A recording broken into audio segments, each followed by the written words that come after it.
Boa noite a todos. Muito bem, muito bem. Gente, educar os sentimentos não é uma coisa tão simples, viu? Sentimentos, emoções, todos nós temos. Mas educá-los não é uma coisa fácil. Por isso que Deus, na sua infinita bondade, nos deu muitas possibilidades de encarnação. Uma vez, num determinado grupo mediúnico, a gente recebeu uma comunicação em que a entidade dizia assim, que nós deveríamos utilizar todo o restante de vida que nós tínhamos, se fosse 10 anos, 5 anos, 30 anos, 40 anos, 80 anos, quantos anos fossem, para ver se a gente aprendia pelo menos a educar a paciência. Não se preocupar com os outros sentimentos, só esse. Terminando essa encarnação, pelo menos compreendendo a paciência, já era um grande avanço. E quando a entidade diz isso, nessa hora a gente fica pensando, o que dizer das pessoas que acham que já têm todos os sentimentos dominados, resguardados, não é? Quando, na verdade, às vezes a gente precisa de uma encarnação inteira para aprender um pouquinho sobre um. Então nós vamos falar sobre uma coisa que é realmente bem complexa, que é exatamente isso, a educação dos sentimentos. Veja só, para facilitar a vida da gente, nessa palestra, a gente precisa de um esclarecimento. Sentimentos e emoções são a mesma coisa? Então, essa primeira informação a gente trabalha aqui. Uma definição de emoção, numa simplificação do processo neurobiológico, conforme Damásio, que é um estudioso da neurologia, diz que consiste numa variação psicológica, psíquica e física, desencadeada por um estímulo subjetivo ou subjetivamente, experimentada e automática, que coloca num estado de resposta ao estímulo, ou seja, as emoções são um meio natural de avaliar o ambiente que nos rodeia e de forma a reagir de forma adaptativa. Vamos traduzir tudo isso. Na visão desse cientista, a emoção é algo que é imediato a uma situação. É algo que o ser humano produz como resposta imediata a algum acontecimento. E esse acontecimento é um acontecimento externo.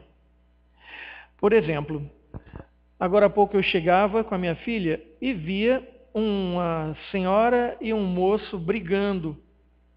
Ela impedindo ou tentando impedi-lo de brigar com alguém. E ele insistindo em tirar uma faca da cintura, empurrando a mulher para seguir na demanda dele. É um evento externo. Aí isso provoca em mim, em minha filha e em qualquer um de nós, uma reação. Essa reação imediata é o que os psicólogos chamam de emoção. Essa reação imediata, essa resposta imediata é uma emoção. Aí pode ser medo, pode ser angústia, pode ser vontade de se esconder, pode ser a petulância de ir em cima do rapaz para tentar tirar a faca dele. Enfim, é a resposta imediata que se tem desses estímulos externos. É uma reação física, é uma reação química. O corpo da gente produz uma série de enzimas, uma série de neurotransmissores. Muitas vezes a boca saliva demais, as orelhas esquentam, dá uma dorzinha no coração, um aperto. É o corpo reagindo. Então, a emoção, ela é uma reação psíquica e física e biológica. Certo? Obrigado. E biológica. Agora, o sentimento. Sentimentos são mais conscientes que a emoção. Enquanto a emoção é quase que instintiva, O sentimento não, o sentimento é pensado.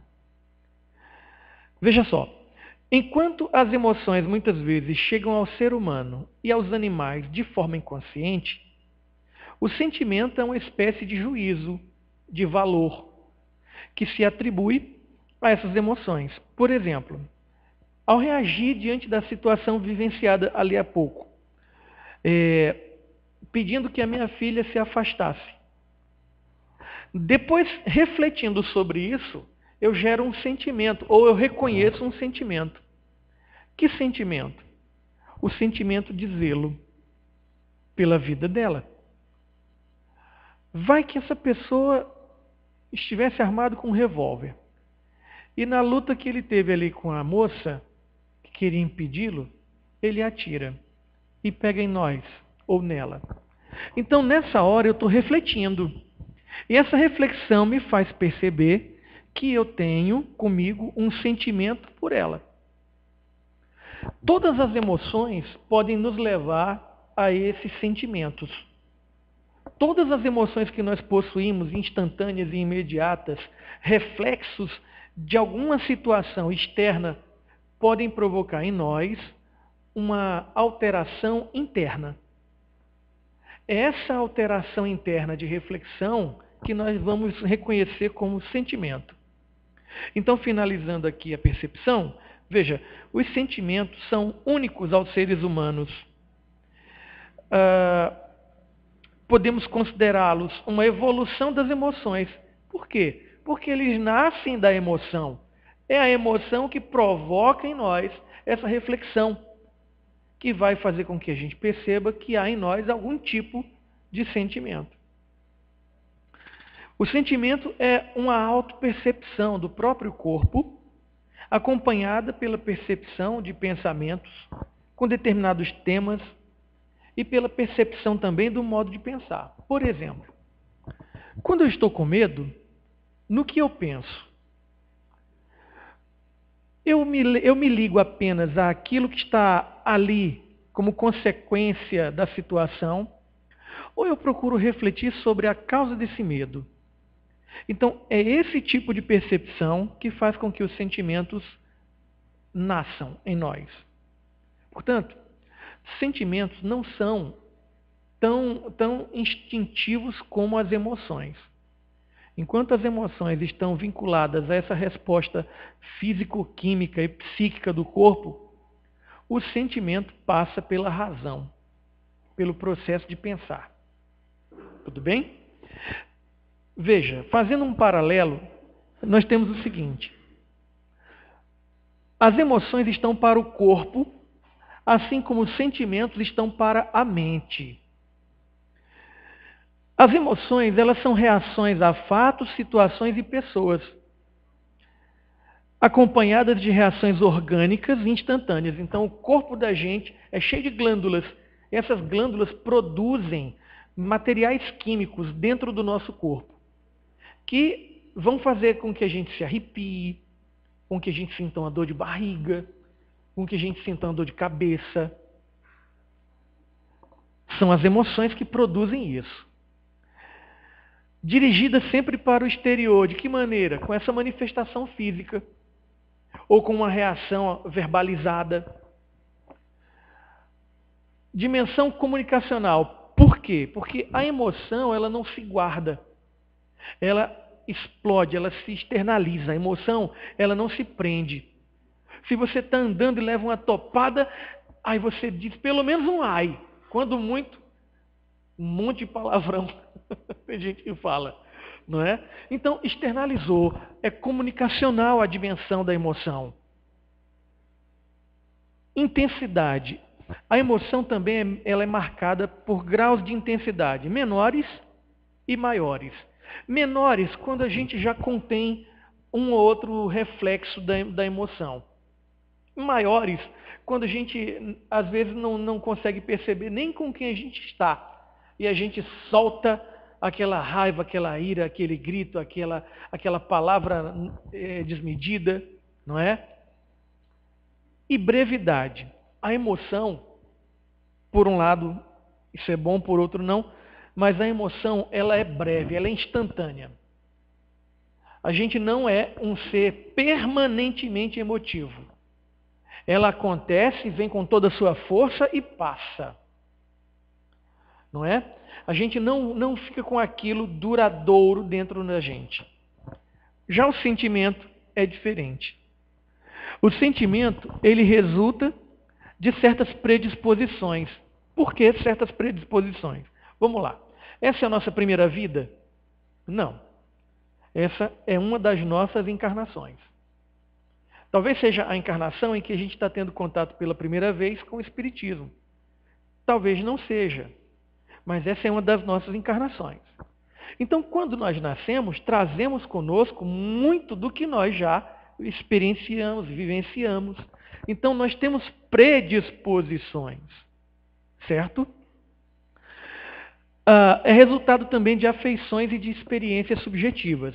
Afeições em que sentido? Ora, pessoal, no momento em que você convive com alguém e nutre por esse alguém algum tipo de reação positiva ou negativa, você está desenvolvendo alguma coisa relacionada à afetividade. Essa afetividade sendo positiva, você sente pela pessoa um sentimento de querer estar perto, de se sentir pertencendo ao grupo do que aquela pessoa faz parte. Quando essa afeição ela não existe, ou no lugar dela o que existe é o contrário disso, então você sente repúdia pela pessoa. E muitas vezes sentimos essa afeição ou essa repúdia pensando assim: eu nunca vi essa pessoa na minha vida e eu não sei, o meu santo com o santo dela não bateu. Ou então o contrário, você nunca viu aquela pessoa, mas você pensa assim: puxa, parece que a gente se conhece há tanto tempo. Então, olha as nossas predisposições de vidas pretéritas. Às vezes a gente está se reencontrando com quem a gente vivenciou uma experiência boa e às vezes está se reencontrando com quem vivenciou uma experiência não tão boa. Então, o espírito, ele percebe isso. Nós, na condição de encarnados, não percebemos com muita nitidez, mas nós, espíritos, trazemos conosco a experiência gravada, não é? Os sentimentos também são reações orgânicas, mas são reações orgânicas, veja, ao longo do tempo. Enquanto as emoções são instantâneas, os sentimentos, em termos de reações orgânicas, são perenes. Você vai construindo a relação ou o sentimento ao longo do tempo. Certo? Por isso que se diz que amar uma pessoa à primeira vista é uma coisa estranha, quando a gente sabe que o amor, ele se constrói. Agora, quando aquela pessoa que a gente diz que amou à primeira vista é um dos amores do passado, e que os dois ali se reencontram e se percebem, claro que a relação entre os dois vai acontecer com mais brevidade, essa relação sentimental, não é? O desejo e o amor, eles vão acontecer de uma forma muito mais rápida do que aqueles que estão na labuta, na construção diária de uma relação sadia. Dirigidas para o interior. Olha a grande diferença entre emoções e sentimentos. Enquanto a emoção a gente externaliza, o sentimento a gente guarda. A gente guarda e cultiva dentro da gente. Por isso que ele é permanente, ele é duradouro. É também de dimensão particular. Porque no momento em que eu guardo, só eu reconheço que tipo de sentimento eu tenho e em que grau ele se manifesta. É mais suave, exatamente por isso, como é uma coisa interna e guardada, ele não vem com aquela força arrebatadora da emoção. E é duradouro. E aí está o problema do sentimento ser duradouro. Se ele for bom, que bom. E se ele não for um sentimento bom, ele é duradouro também. Então, como cuidar desse sentimento? Educar os sentimentos, de certa forma, significa também educar as emoções. E educar as emoções é ainda mais difícil do que educar os sentimentos, porque elas são quase que instintivas. Não é? O meu filho, ele é autista. E desde cedo a gente leu e estudou sobre o autismo para poder ajudá-lo. Uma das coisas que a gente descobriu é que o autista, ele registra as coisas de uma forma definitiva. Então, se a gente ensinar para ele a primeira vez, a gente tem que ensinar da forma certa.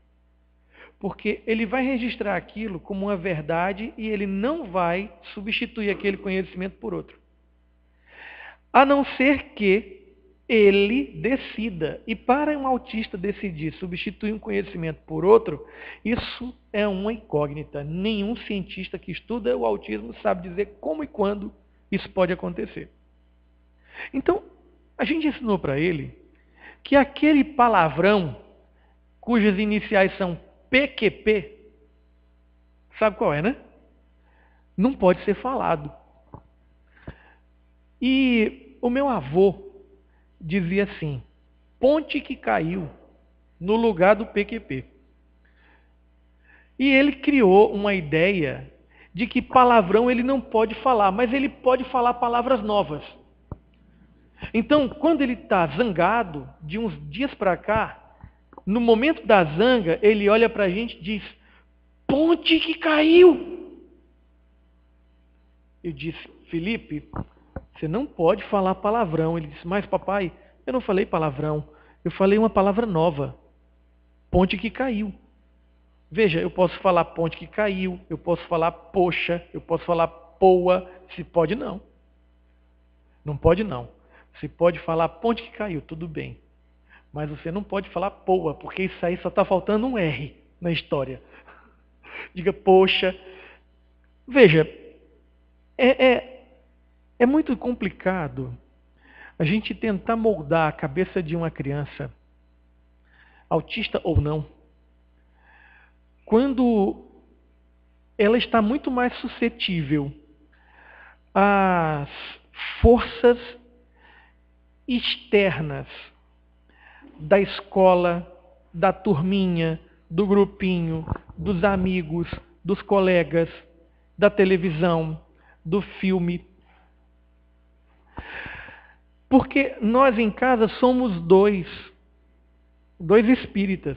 O restante da família não é, mas também não tem preconceito. Então nós educamos de um jeito que os outros não compreendem. E a educação, pelo exemplo nessa hora, ela é o ponto-chave.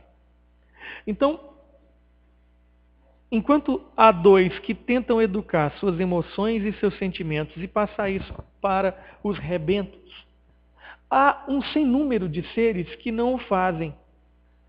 Então, há um choque natural que vai acontecer entre a criança educada numa perspectiva e o mundo que se oferece para ela noutra. Então, o trabalho do pai e da mãe, nessa hora, ele é dobrado, porque ele vai ter que argumentar e mostrar a necessidade de, desde cedo, se trabalhar em cima dessa educação das emoções e dos sentimentos, contra tudo e contra todos. Mas há um consolo. De pior nós já viemos. Nós não estamos nesse mundo para evoluir? Então se pressupõe que hoje nós estamos muito mais evoluídos do que no passado. Não é? Então, dentro dessa mesma perspectiva, já que nós estamos falando da educação dos sentimentos, já falamos de emoção, já falamos de sentimento. E educação? O que é educação? Olha, educação no sentido formal é todo o processo contínuo. Educação nunca para, é contínuo. De formação e ensino, aprendizagem. Então, se a gente pensar bem, a gente está o tempo todo envolvido nesse processo. Nunca a gente para de aprender alguma coisa. Nunca. Por mais que alguém negue essa condição, mas isso é uma condição humana. do Homo sapiens. E todos nós somos. Então, todos nós estamos envolvidos nesse processo de formação contínua. Formação técnica, formação moral, formação intelectual, formação pessoal, não é? Em todas as dimensões, que o ser humano tem múltiplas dimensões, estamos aprendendo. E, de certa forma, ensinando, porque o outro que nos vê, nos copia. Faz como a gente faz. Tanto sendo para o lado bom, quanto para o lado não tão bom. Mas o outro repete o que a gente faz. Não é? Eu sempre digo assim para os meus alunos, olha, o que nos faz mais felizes enquanto professores é saber que nós vamos continuar em vocês. Muitas vezes vocês todos não continuam em nós, porque nem todos vocês têm uma relação mais próxima com o professor. Quando os que têm essa relação convivem mais de perto, o professor aprende também com eles. Mas todos vocês se espelham nos professores e conseguem extrair deles o que cada um tem de melhor. E leva consigo para a vida. Então, nesse momento, o professor não é uma questão de ser doutrinador, mas é que a sua forma de lidar com as coisas na sala de aula, a sua maneira de conduzir tudo, de pensar, de falar, as escolhas que ele faz em sala de aula para dizer o que tem que dizer, os textos escolhidos, tudo isso vão moldando esse aluno enquanto gente, não é? No sentido técnico, educação é o processo contínuo de desenvolvimento das faculdades físicas, intelectuais e morais do ser humano. Então tem 3 dimensões importantíssimas aí. Eu tenho que me educar fisicamente. E me educar fisicamente significa, Deus não me deu um corpo.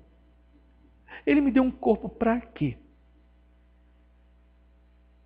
E, com certeza ele me deu isso e isso foi um presente. Então se ele me deu isso e me deu como um presente, eu tenho que cuidar dele. A educação física, ela passa por isso. A dimensão da educação física, quando a gente estuda um pouco mais o espiritismo, a gente vai descobrir que esse envoltório corpóreo, que muitos tratam como se fosse uma prisão, aprisiona o espírito, ele não aprisiona, ele guarda, ele protege. Então temos que zelar por ele, não é? Intelectual. O espiritismo, ele nos ensina desde cedo a trabalharmos com a nossa evolução intelectual. Estudar. Estudar para se libertar da treva da ignorância. É o estudo que liberta, pessoal. Ler liberta. Pesquisar liberta. E às vezes nos coloca numa condição em que pensamos assim, bem, ou eu posso me espantar diante do que estou descobrindo e achar que isso que eu descobri é muito complicado e não serve para mim agora, não dá para mim, porque isso acontece. Muita gente entra no espiritismo e começa a estudar. E aí, de repente, descobre que o autor de suas tragédias foi ele mesmo. Que o grande responsável pelo que precisa mudar em sua vida é ele mesmo. Que isso exige que ele mude, deixe de falar mal dos outros, deixe de ser mesquinho, deixe de ser materialista, passe a dar mais importância às pessoas de casa. E tem gente que não está muito afim de passar por tudo isso. Às vezes não está no tempo dele ainda. Às vezes ele vai embora, não volta mais para o espiritismo, mas lá na frente ele volta. Porque o tempo de maturação dele, talvez naquele momento, para compreender a proposta da doutrina espírita, não foi aquele. Então, no sentido mais amplo ainda, educação significa o meio em que os hábitos, costumes e valores de uma comunidade são transferidos de uma geração para a geração seguinte. E aí eu faço essa leitura para me reportar ao aspecto moral. Moral. Eu encarei com um certo receio, muito grande até, quando aconteceu o fim da ditadura militar no Brasil.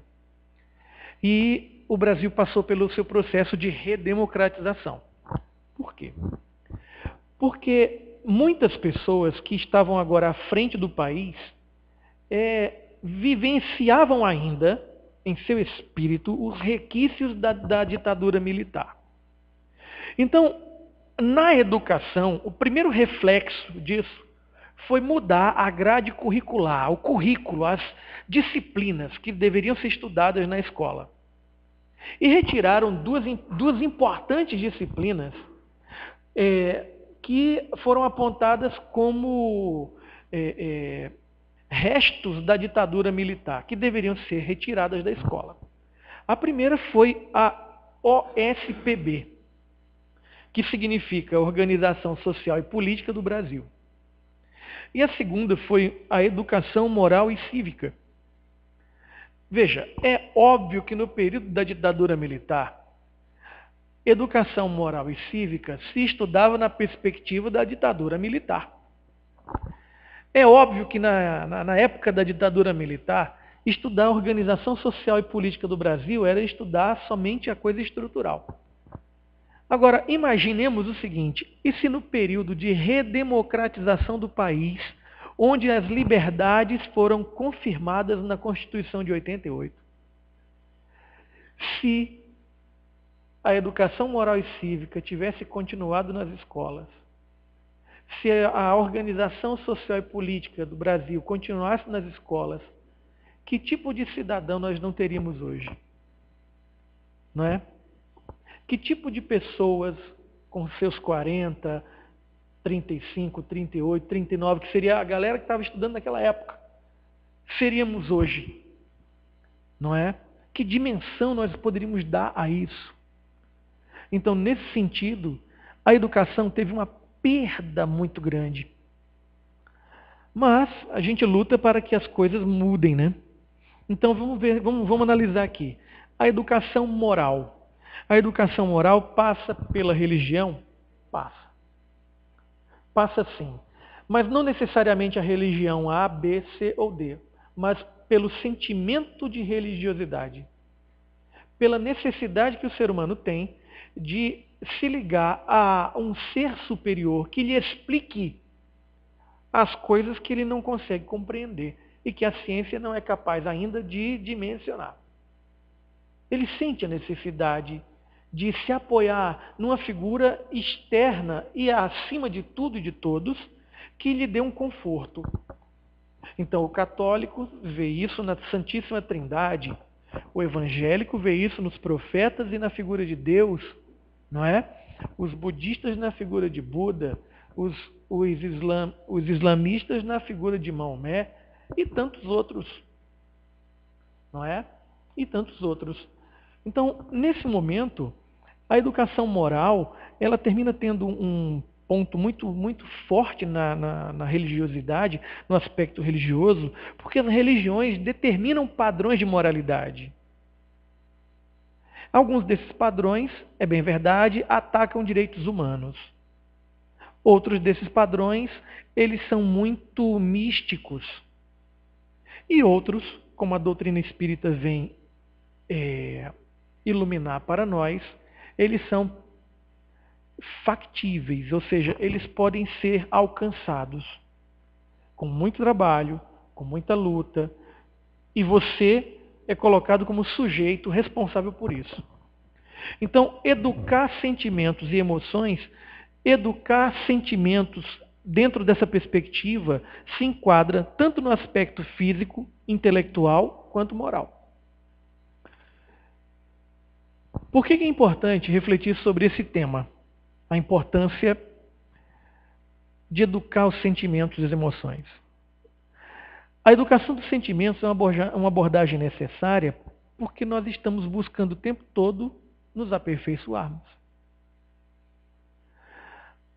O processo de aperfeiçoamento moral do ser humano, o aperfeiçoamento intelectual, resulta, portanto, da educação dos nossos sentimentos. Os nossos sentimentos, eles são passageiros ou duradouros? Duradouros. Se são duradouros, eu preciso trabalhar com eles, para que eles, além de serem duradouros, sejam positivos. Conhecer a si próprio é condição essencial para a evolução espiritual. Esse conhecimento é resultante de muita perseverança e muito trabalho.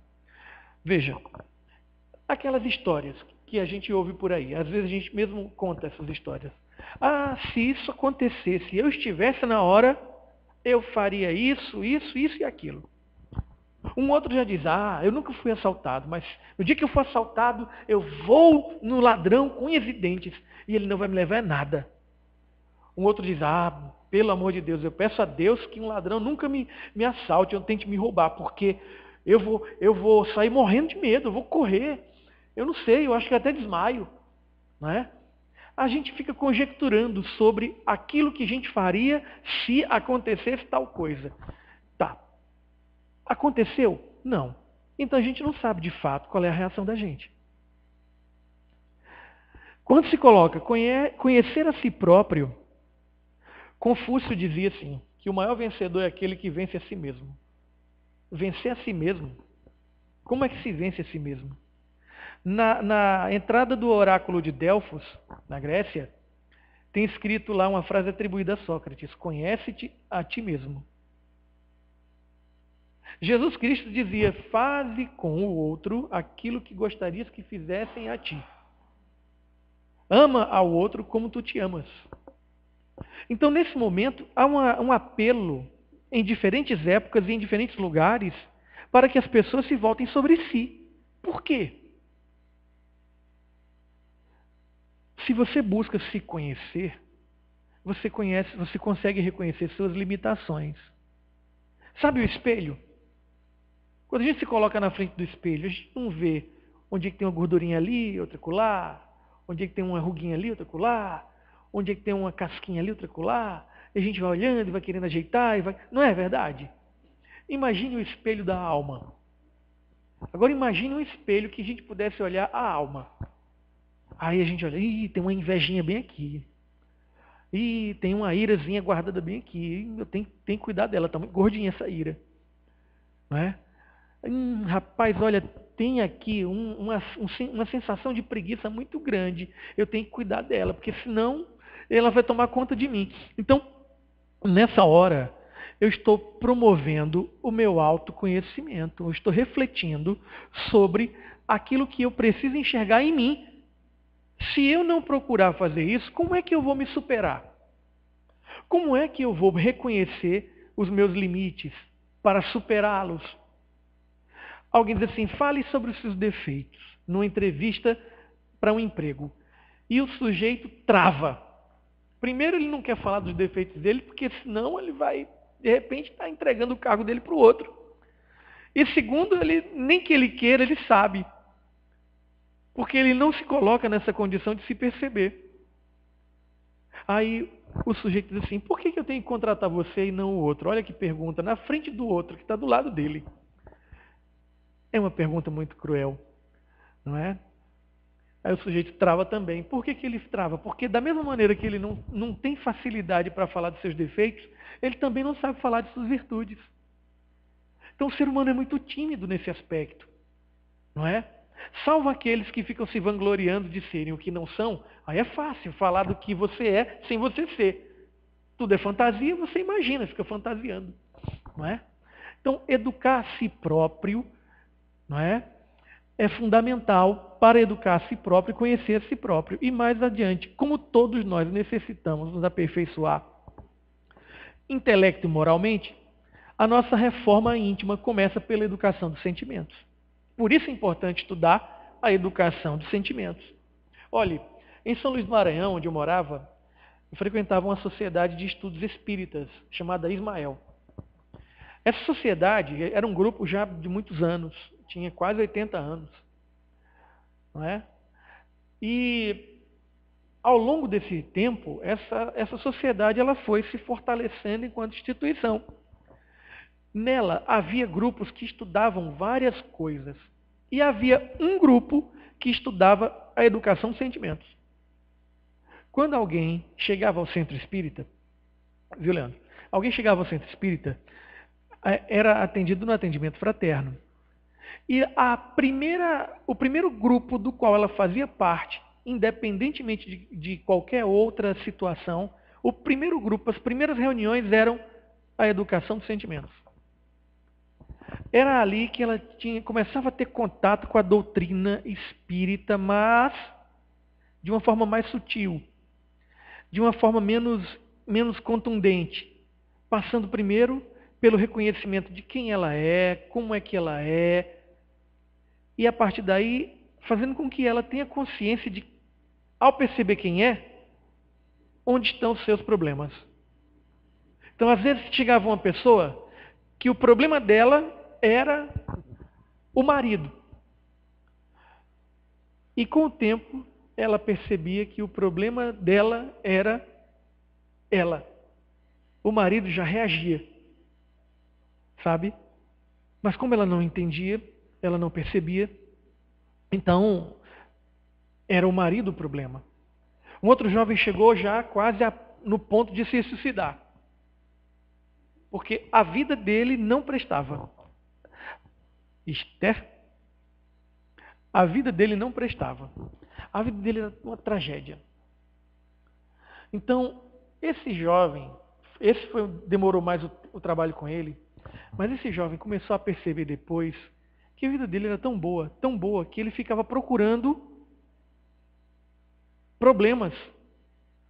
Ele criava os problemas, ele alimentava os problemas e os problemas cresciam, mas só na cabeça dele. Ele tinha pais que o amavam, ele tinha amigos, ele tinha coisas materiais, mas ele não conseguia enxergar nada daquilo. A vida dele era tão perfeita que ele não conseguia enxergar nada daquilo. Ele queria ter problemas. Então, primeiro, fazer com que a pessoa se perceba, para a partir dali, ela começar a trabalhar na educação dos seus sentimentos, era o grupo de abertura para a vida espírita da pessoa. Alguns nem se tornavam espíritas, mas frequentavam o grupo anos a fio, não é? E se tornavam pessoas melhores. Então, aí está a importância de nós estarmos estudando esse assunto. Agora, e de onde nascem, de onde partem os sentimentos? Veja, os sentimentos foram estudados por várias áreas do estudo do conhecimento humano. E de muito tempo esse estudo vem acontecendo. Os pesquisadores materialistas acham que os sentimentos são a mera manifestação de áreas localizadas no cérebro. O materialista não acha que nós temos espírito, que nós somos espírito. Espírito é uma fantasia do ser humano. Então, para ele, tudo se resume a processos químicos, reações químicas que o corpo produz, inclusive as emoções. Agora, há muitos autores iluminados pela espiritualidade superior, que muitas vezes não são espíritas, mas a gente percebe em suas falas, em suas obras, que eles têm conhecimento da espiritualidade superior. Por exemplo, Deepak Chopra é um dos caras mais rebatidos por alguns escritores mundiais, mas ele escreve obras que se transformam em best-sellers. E nenhuma obra se transforma num fenômeno de vendas à toa. Alguma coisa ele tem que ter que mexe com a cabeça das pessoas, a ponto de fazer com que muita gente, em muitos lugares do mundo, comprem os seus livros. E esse sujeito, ele diz o seguinte: ele afirma que o estudo do cérebro é muito significativo por aquilo que representa na estrutura do corpo físico, bem como pela grande central desencadeadora de reações químicas que o cérebro é, e de fato ele é. No entanto, por detrás dele está a fonte mental de todos os fenômenos intelectivos, emocionais e morais. Quem? O espírito. Então, nesse momento, nós temos um sujeito que não é espírita, mas dizendo algo que o espiritismo já diz há muito tempo, desde a codificação. Não é? Então, de onde vêm os sentimentos? Do espírito. Mais especificamente, do perispírito, porque é lá que estão gravadas todas as nossas experiências vivenciadas desde quando nós fomos formados até o atual estágio em que nos encontramos. É lá que estão os nossos sentimentos, que durante tantos séculos foram cultivados por nós e se guardam ali.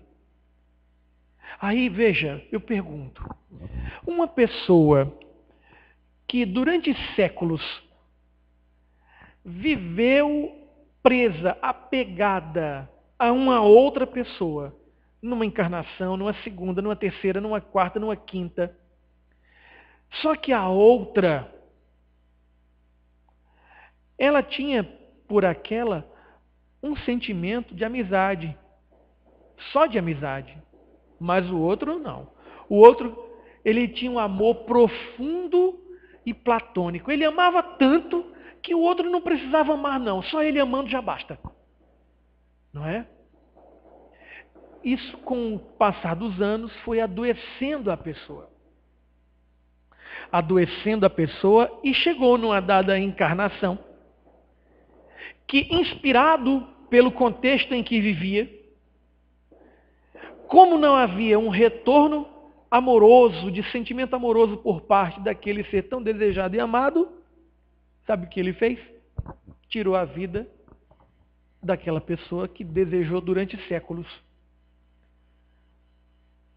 Então, havia nele um sentimento? Havia. Um sentimento amoroso? Havia. Mas amoroso tão intenso e tão extremo que se tornou doentio. E na hora em que o sentimento ele se torna doentio é porque a gente não cuidou dos excessos. Daí, de novo, a importância de cuidarmos da educação dos nossos sentimentos. Veja, ninguém em sã consciência comete um crime. Só se comete durante os excessos. Excesso de raiva, excesso de medo, excesso de insegurança. E os excessos decorrem de quê, gente? Se não é do descontrole. E o descontrole ocorre por quê? Porque nós não educamos. Nós não educamos. Ainda nessa perspectiva, todos os sentimentos partem do espírito, mais precisamente do perispírito, mas existem os bons e os maus. Os sentimentos puros são elevados, criam um ambiente de alegria e felicidade, e tornam as criaturas valorosas e apreciadas. Os maus sentimentos atestam a inferioridade e às vezes são indícios de baixa espiritualidade. Essas criaturas vivem sempre irritadas, mal-humoradas, criam ambientes infelizes e tétricos. Veja, lembrem de agora há pouco que a gente falava sobre a emoção, que ela se externaliza? Não é? A emoção se externaliza. O sentimento não, ele é mais guardado, ele é mais interno. Só que tem um detalhe. Apesar de o sentimento não se externalizar como as emoções se externalizam, quando o sentimento fica em nós, positivo ou negativo, nós criamos uma aura em torno de nós. Nós criamos uma atmosfera, especificamente uma psicosfera em torno de nós. E isso que nós criamos em torno de nós atrai aquilo que está na mesma vibração. Então, se eu sou uma pessoa que cultivo felicidade dentro de mim, eu vou ver as coisas com os olhos de quem é feliz. Eu vou interpretar as coisas com o pensamento de quem é movido pela felicidade. Se o que eu guardo dentro de mim é desconfiança, eu tenho esse sentimento dentro de mim de desconfiança, permanentemente alimentado, então eu nunca vou confiar em ninguém. Numa relação amorosa, por exemplo, eu sempre vou ficar naquela dúvida, será que eu estou sendo traído? Será que eu não sou? Sabe? Criando uma situação deveras perigosa, que às vezes o outro comete um lapso de memória, fala alguma coisa ou esquece alguma coisa e pronto, e acendeu o pavio que precisava acender para estourar uma bomba. Então, nesse momento, nós plasmamos as coisas positivas e as coisas não tão positivas. Nós condensamos isso em torno de nós. Educar os sentimentos é uma coisa que passa por um processo de autoconscientização. Nós que estamos aqui hoje, veja só, vou fazer só uma rápida preleção. Seu nome é? Sávio. Sávio, você é casado? Sua esposa está aqui? Hã? Não. Ela frequenta aqui como você frequenta? Também não. Você tem filhos? Quantos? 2? Eles vêm também? Uma de vez em quando. Certo. Então, de quem é a responsabilidade pela condução da educação dos sentimentos na tua casa? Tua. Você veio para cá para ser o gerente, o gestor da educação dos sentimentos na sua casa, sabe? É felizmente ou infelizmente que você recebe essa notícia, não sei. Mas é você. Nós que estamos aqui agora ouvindo isso e experimentando a vivência espírita frequentemente, nós estamos vindo para cá para sermos nós os pioneiros nas nossas famílias.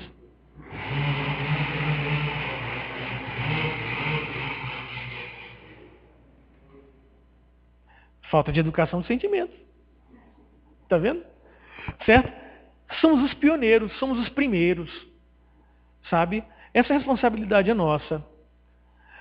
E no momento em que isso a gente incorpora e assume como responsabilidade, a gente deve entender assim: cada um tem o seu tempo. Eu não posso forçar ninguém a nada. Eu tenho que respeitar o tempo do outro. Mas não é por isso que eu vou me omitir de dizer o que tem que ser dito, de fazer o que tem que ser feito. A minha sogra, quando eu conheci a minha sogra, eu não era espírita, mas eu já era médium. Isso me apavorava até. E ela fazia o evangelho na casa dela e ela convidava uma vez só cada um de nós. Quem quisesse participar, sentava com ela à mesa e participava. Quem não, ela também não destratava ninguém.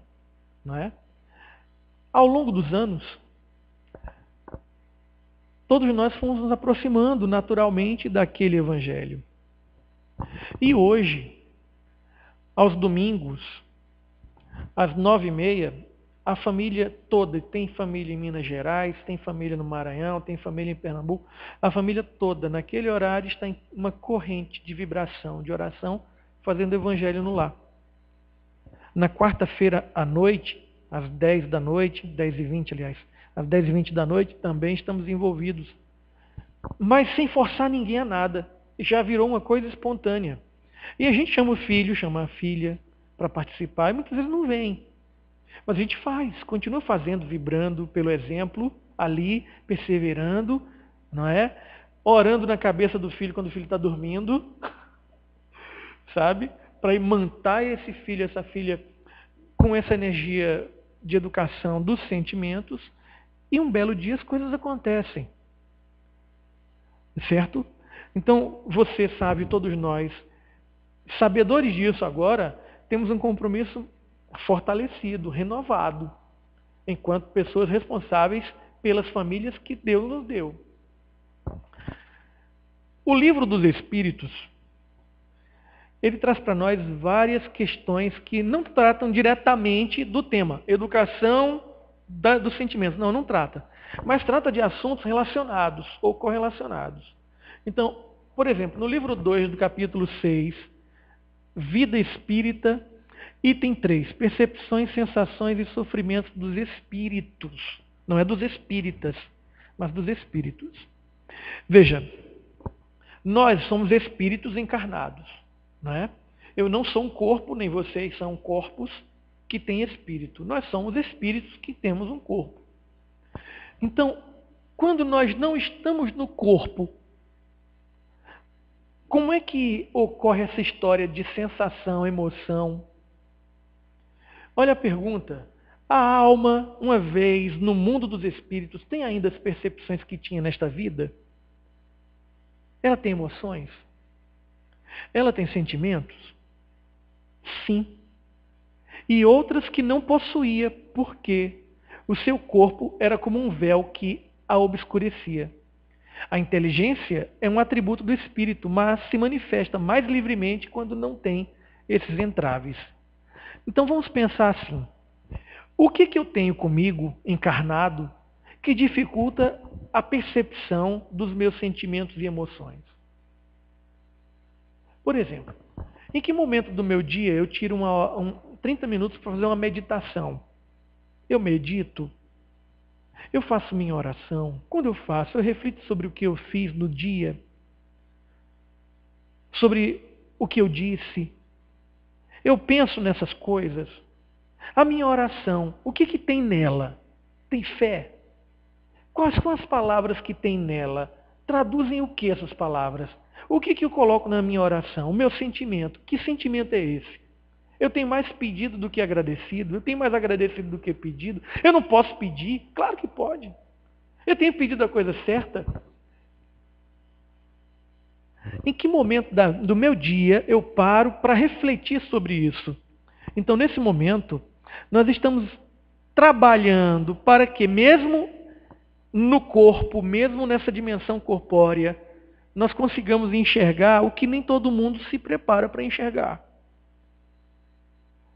Tem uma outra pergunta que diz assim: quando o espírito diz que sofre, porque a gente recebe na reunião mediúnica o espírito que vem sofrendo, ele diz que está sentindo dor no pescoço, ele vem dizendo que o braço está arrancado, ele vem dizendo que ele está há tantos dias sem comer e sem beber, está morrendo de fome e de sede. O espírito.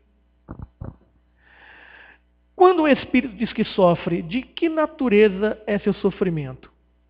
Angústias morais, que o torturam mais dolorosamente do que os sofrimentos físicos. Uma vez, uma entidade dizia que estava morrendo de fome. E ela chorava muito, porque ela estava com fome. Mas a gente foi conversando e doutrinando e conversando, e aí a gente foi descobrindo aos poucos que não era fome que ela sentia. Ela sentia remorso. Porque ela foi dona de um estabelecimento. E muitas pessoas pediam comida para ela. E ela não negava. Ela tinha, na verdade, prazer em negar. Ela dizia: eu fui pobre. Trabalhei muito, cheguei a isso tudo aqui. Você é um pobre, por que você não vai trabalhar? Quer comer? Come. Jogava comida no chão. Ela desencarnou. Ela desencarnou e ficou por ali perambulando, sentindo fome, sentindo vontade de comer, sentindo o cheiro da comida e não comia. Então aquilo foi criando nela uma angústia, porque ela começou a sentir o que aquele que sentia fome sentia. E aí caiu a ficha. Então o remorso começou a tomar conta dela de tal forma que, para ela se justificar, ou justificar a dor que sentia, ela dizia: estou com fome, estou morrendo de fome, não aguento mais, tudo em mim dói, meu corpo dói, estou com muita fome. E não era fome, era remorso de ter feito com que tantos passassem fome. Era dor moral. Em nós, a dor moral se manifesta também. Mas como nós temos um corpo físico, o que nós sentimos de imediato é a dor física. Agora há pouco, eu explicava para alguns alunos que fizeram um concurso da Polícia Militar do Maranhão.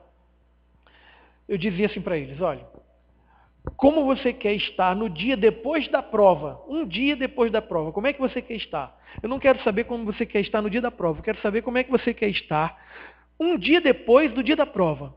Sorrindo? Feliz? Alegre? Eufórico? Arrasado? Triste? Cabisbaixo? Perdedor? Isso, eu tive essa conversa 3 meses antes, no primeiro dia de aula, em que a gente começou uma mega turma lá em Caruaru. E explicava para eles que esse sorriso, essa alegria ou essa tristeza iria ser resultante de todo o comportamento que eles tiveram antes daquele dia em que o curso estava começando e, sobretudo, resultante de todas as atitudes deles daquele dia em diante. Poucos foram os que ouviram com os ouvidos da alma. Todos ouviram com o ouvido físico. Poucos ouviram com o ouvido da alma. Houve o concurso, ele chegou e cobrou. Ele chegou e cobrou. Estudaste? Estudaste? Aqui estão as questões. Estudaste? Ah, não estudaste? Aqui estão as questões. Aí um aluno diz assim para mim, eu fui mal porque não deu tempo para eu fazer a prova. Eu disse, mentira sua. Nessa hora eu sou bem contundente. Mentira sua. E como deu tempo para fulano e Beltrano? Por acaso eles tiveram 1 hora a mais e você 1 hora a menos? Não. Não deu tempo, não. Você teve tempo. Agora, o que você fez para aproveitar esse tempo lá na hora da prova? Lembra das aulas de matemática que você não ficava assistindo? Dizia, matemática eu não sei. Aí levantava e ficava lá na porta. Eu via você lá na porta. Aí nessa hora, a pessoa não quer reconhecer que errou. Ela, não, mas naquele dia eu precisava sair, porque estava... Quer dizer, de A a Z, em todas as dimensões, nós temos desculpas. Agora, angústias morais, elas não se manifestam só quando nós desencarnamos. Elas se manifestam agora, aqui, já. Uma outra pergunta importante é, no ensaio teórico que existe logo após, sobre sensações nos espíritos, o corpo é um instrumento da dor. Veja, lembra que as emoções elas estão ligadas necessariamente ao corpo e os sentimentos estão ligados necessariamente ao lado psicológico e a psique, a alma, o espírito. O corpo é um instrumento da dor. Se não é sua causa primeira, pelo menos a imediata. A alma tem a percepção dessa dor. Essa percepção é o efeito. Pois então, vamos trabalhar isso na perspectiva da emoção e do sentimento? O meu corpo produz em mim uma série de reações que eu chamo de emoções. E eu externalizo. Mas a minha alma, a minha consciência, eu, espírito, percebo o que essa emoção traduz e vou dar a ela uma dimensão. Por exemplo, uma pessoa que sente medo frequentemente de tudo, ela pode internalizar isso de tal maneira sobre ela, sobre a vida dela, e fazer com que ela desenvolva, ao longo do tempo, um sentimento. Sabe qual sentimento? De fuga da realidade. Um sentimento de aversão ao contato com pessoas. Aí ela se transforma naquilo que nós chamamos de misantropo. Uma pessoa que tem medo de outras pessoas. Ela não sai mais de casa, ela desenvolve aquilo que chamam de síndrome do pânico. Ou seja, a maneira como foi dado o tratamento a uma emoção ou a um grupo de emoções. Esse tratamento dado vai fazer com que aquela emoção seja o ponto de partida de um sentimento. Em O Livro dos Espíritos tem muitas outras questões. No livro 3, capítulo 12, Perfeição Moral, as virtudes e os vícios. Qual a mais meritória das virtudes? A mais meritória, a que traz mais benefícios. Qual virtude? Veja, todas as virtudes têm seu mérito. Todas, sem exceção. Porque todas são indícios de progresso do caminho do bem. Se você é uma pessoa virtuosa, graças a Deus.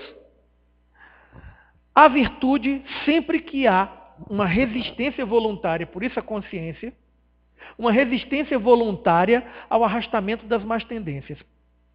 Sabe quando a pessoa chega assim e diz assim, olha, eu tenho uma coisa para te falar, mas é um segredo. Aí você tem duas opções. Fala, é uma. A outra diz assim, vai prejudicar alguém? Veja a diferença. Vai prejudicar alguém? Eu preciso realmente saber?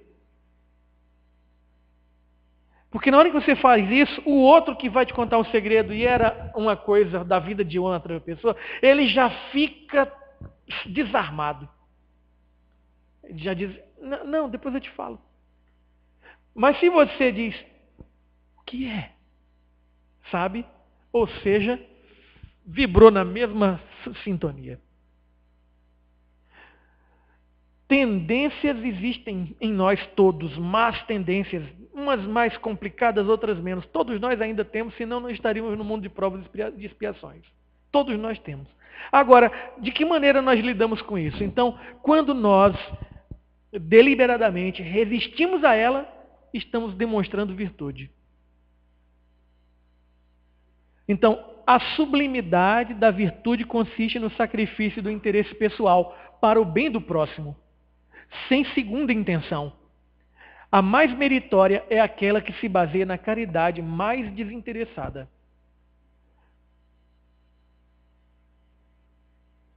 A parte dos defeitos e os vícios, sobre os quais ninguém se enganaria, qual é o indício mais característico da imperfeição? Imperfeição.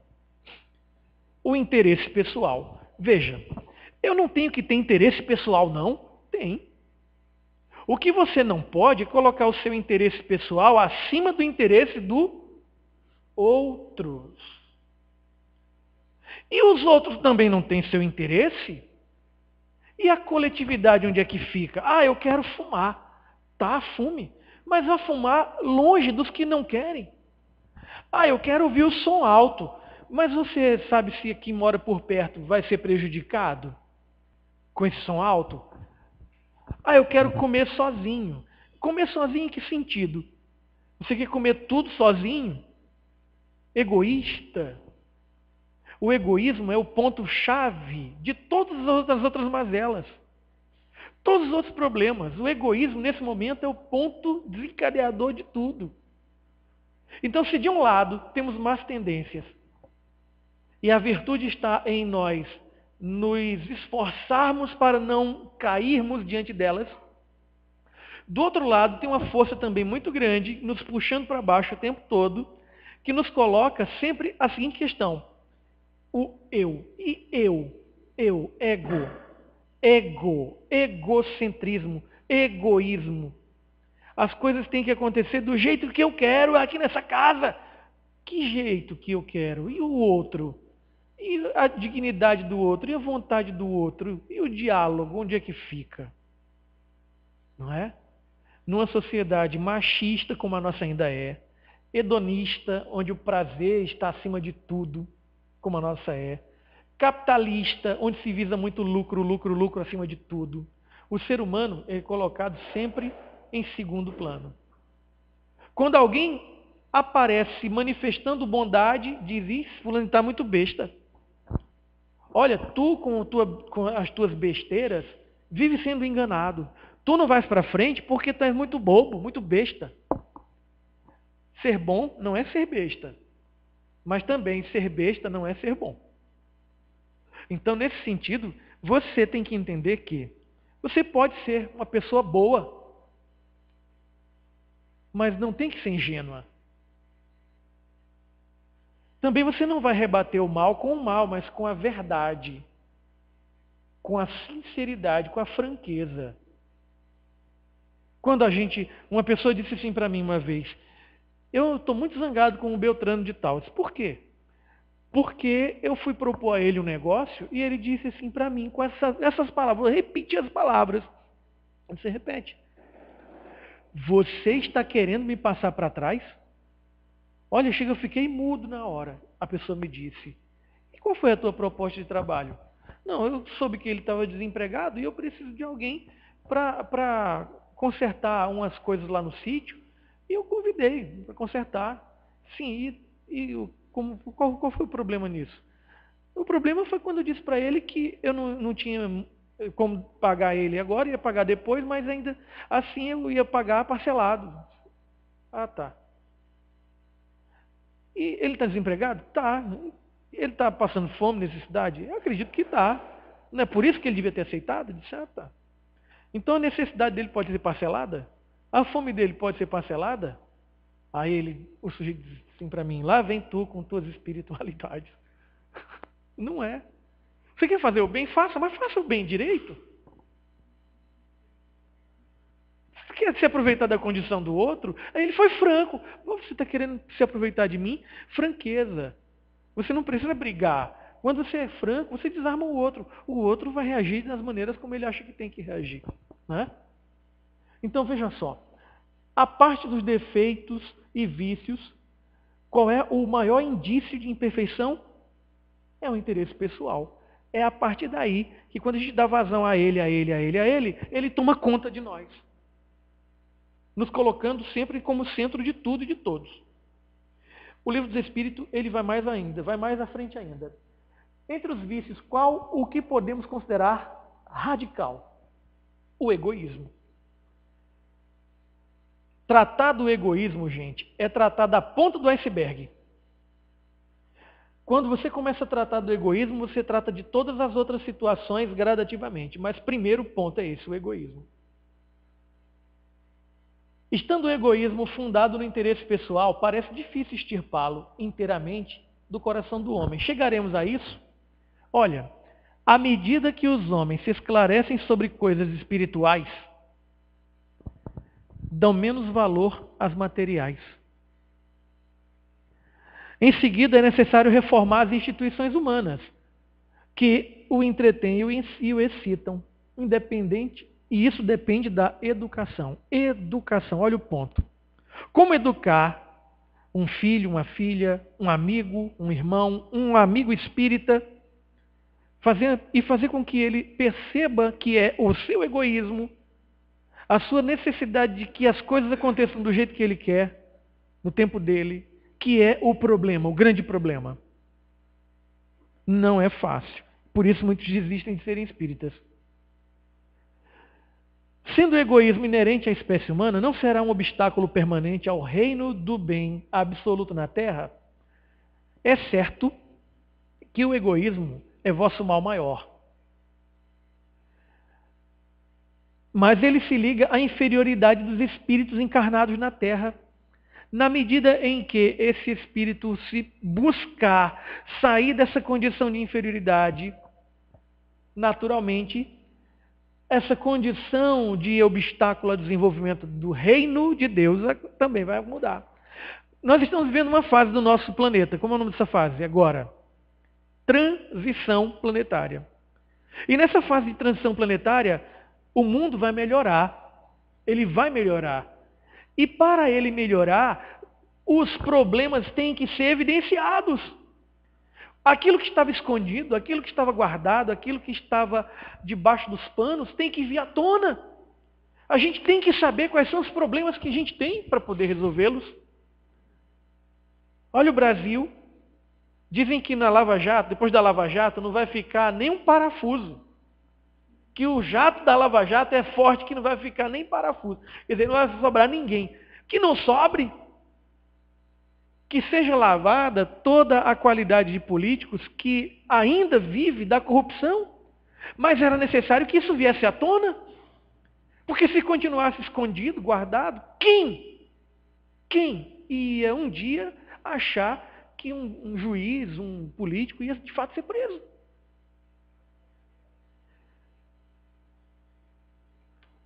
Qual o meio de destruir o egoísmo? De todas as imperfeições humanas, a mais difícil de desenraizar é o egoísmo. Porque ele se liga à influência da matéria, da qual o homem ainda é muito próximo. Nós não vivemos no mundo material? Dependemos da matéria, não é? Então, o egoísmo está muito ligado a isso. Eu quero ter, eu quero consumir, eu quero ser, eu, a cultura do eu. É tão verdade que nos textos de propaganda não usam a palavra vocês. Usam a palavra você, no singular, para continuar tratando o sujeito de forma personalizada. E tem uns que são mais contundentes, assim, só você não tem. Aí o outro que é fraco das ideias diz, puxa, só eu não tenho. Eu quero ter também. Pô. Não é? As alegorias que se fala aqui, o egoísmo se enfraquecerá com a predominância da vida moral sobre a vida material e, sobretudo, com a compreensão que o Espiritismo vos dá quanto ao vosso estado futuro real, não desfigurado pelas ficções alegóricas. Veja, lembra quando Jesus falou em parábolas?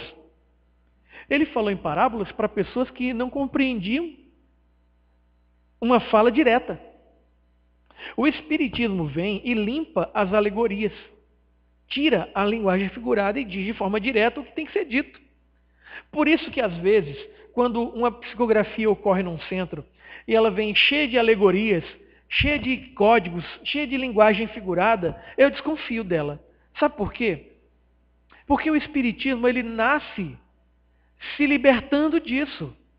Como é que uma entidade se dizendo superior vem ditar uma carta ou ditar uma mensagem de evolução e essa mensagem vem repleta de simbologias que a gente tem que interpretar e sabe-se lá Deus como vai ser essa interpretação? Então, nessa hora, a gente compara, por exemplo, com psicografias de médiums mais desprendidos, como do Divaldo Pereira Franco, da Ivone Pereira, do Chico Xavier, e a gente percebe a libertação gradativa das alegorias, da linguagem figurada, ou quando ela existe de uma forma muito nítida, uma comparação muito simbólica, mas muito realista, a ponto de você entender exatamente o que está sendo dito. O Evangelho segundo o Espiritismo também traz informações importantes. No capítulo 9, Bem-aventurados os mansos, na instrução dos espíritos, tem várias informações sobre afabilidade e doçura, a benevolência para com os semelhantes, fruto do amor ao próximo, produz afabilidade e doçura. Aquele cuja afabilidade e doçura não são fingidas, jamais se desmente. Estamos aqui para nos melhorarmos, para educarmos os nossos sentimentos. Quando eu digo assim para um aluno meu, quando é que você manifesta que você de fato aprendeu uma coisa? Sabe quando? Quando você muda de atitude. Porque você tem um discurso maravilhoso, vem aqui à frente e apresenta um trabalho fantástico, nota 10. Aí eu vejo você dando aula, eu falo para os meus alunos da faculdade, eu vejo você dando aula e você não faz nada do que você disse. Então todo aquele discurso é só máscara. Você não aprendeu. Na vida é assim. A gente vem para aqui para frente, né? Aí dá uma palestra, fala sobre isso, fala aquilo, e às vezes quer mostrar para o outro que ele não é. Jesus não fazia isso. O poder de Jesus estava exatamente no exemplo. No exemplo. Então as palavras de Jesus não caíam. A paciência, como você tem trabalhado esse tópico, em casa é onde a gente mais precisa dele. Eu perguntei uma vez para meu pai veio aqui da outra vez, lembra dele? Eu perguntei assim para ele, pai, em que hora o senhor acha que precisa ter mais paciência? Aí ele ficou pensando, na hora que eu estou fazendo alguma coisa, né, eu tenho que ter muita paciência. Eu disse, não, pai. A hora em que o senhor tem que ter mais paciência é a hora em que o senhor está zangado. Na hora que o senhor fica irado, com vontade de brigar, porque o outro não faz as coisas como o senhor faz. Ou porque o outro não dá a resposta imediata no tempo que o senhor gostaria que ele desse. É nessa hora, pai, que o senhor tem que ter paciência. Porque ter paciência quando está tudo bem é muito fácil. Na hora que vem a ira, a zanga, que você vem assim... Paciência. Sabe, igual um slide assim, paciência. Aí aquele freio que você dá no impulso. E fechando a sequência, tem mais 3 itens. A obediência e a resignação também fazem parte desse processo de educação. A cólera. A cólera é a raiva. Sentir raiva todo mundo sente. Aqui todos nós sentimos raiva. O problema não é sentir a raiva. O problema é o que nós fazemos com a raiva que sentimos. Onde nós colocamos essa raiva? Em que lugar do cérebro? Já falamos de cérebro agora há pouco. Em que lugar do cérebro a gente vai colocar? Onde estão as melhores coisas? Onde estão as coisas mais intensas, mais fortes? Quem gosta de assistir filmes e ler, preste atenção. Esse livro primeiro, Educação dos Sentimentos, é o livro que nós utilizamos lá no Centro Espírita Ismael, em São Luís. É em cima dele que é feito o estudo, as discussões da educação dos sentimentos.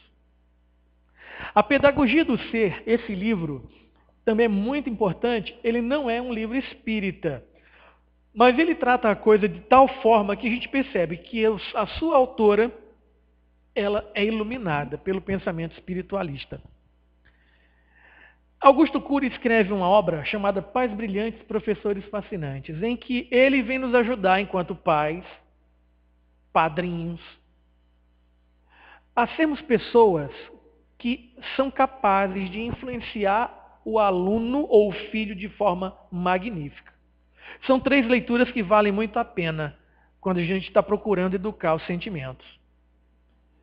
Olha, esse aqui é para assistir com a criançada. Divertidamente. Alguém já viu esse desenho? Vocês tinham que ter visto, né? Foi. Gente, ele fala de emoções e sentimentos numa perspectiva psicológica, mas muito divertida. Por isso o nome do filme, Divertidamente. Não é? Você aprende sobre psicologia se divertindo. Cada bichinho daquele ali é um tipo de sentimento responsável pelas emoções. Aí eles vão mostrar como o cérebro de fato funciona, guardando a emoção em determinados lugares. E como a vida de uma criança vai mudando a partir do momento em que ela tem a sua fase de transição para a adolescência, não é? O do meio se chama Corajosos. Apesar de serem policiais que estão ali, ele não vai tratar de uma história policial. Ele vai tratar de como nós, seres humanos, sobretudo nós homens, temos a responsabilidade de sermos os representantes de nossa família, de sermos nós os responsáveis por dar rumo à nossa família, inclusive educando moralmente a todos e a si próprio. E aquele outro ali é sobretudo para quem está virando pai pela primeira vez. A incrível história de Timothy Green. É um menino que vai ser adotado, não é? E que ele tem um problema. Nasce folhas nos pés dele, nos tornozelos dele.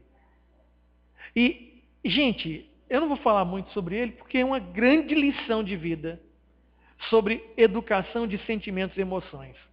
Vale muito a pena também ver, certo? Olhe, na outra vez eu não deixei nenhum contato meu. Agora eu deixo. Professor Adeildo Júnior, lê o meu WhatsApp. Qualquer coisa que você precisar, Leandro, viu? Um slide, um livro, um material, alguma palestra, alguma fala, algum texto. Adeildo, você tem um texto aí que eu quero trabalhar na minha turma assim assado, sobre tal assunto. Entre em contato comigo, certo? Que eu vou ter o maior prazer no mundo em poder servir. Tá bom? Então, vamos encerrar com a nossa oração, tá bom? Vamos fechar os nossos olhos, elevar o pensamento a Jesus e agradecer, né? Mestre amado Jesus, obrigado mais uma vez pela oportunidade de servir, pela oportunidade de partilhar com todos o pouco conhecimento que vamos adquirindo ao longo da vida. Obrigado, Senhor, pela presença de cada um que está aqui agora, encarnado e desencarnado, que se esforçaram para estar aqui, passando muitas vezes por cima de suas particularidades. Senhor Jesus, abençoa-nos também na nossa tarefa de educarmos a nossa condição humana. As dificuldades são muitas, sabemos, mas te pedimos, Senhor, que na medida das nossas possibilidades e do nosso merecimento, os bons espíritos possam estar sempre conosco, nos inspirando no bem e ajudando na educação de nossos sentimentos e emoções. Ampara-nos, Senhor, na volta para casa, dando-nos segurança até chegarmos em nossos lares. E que tua luz, como um farol, ilumine nosso caminho hoje e sempre, que assim seja.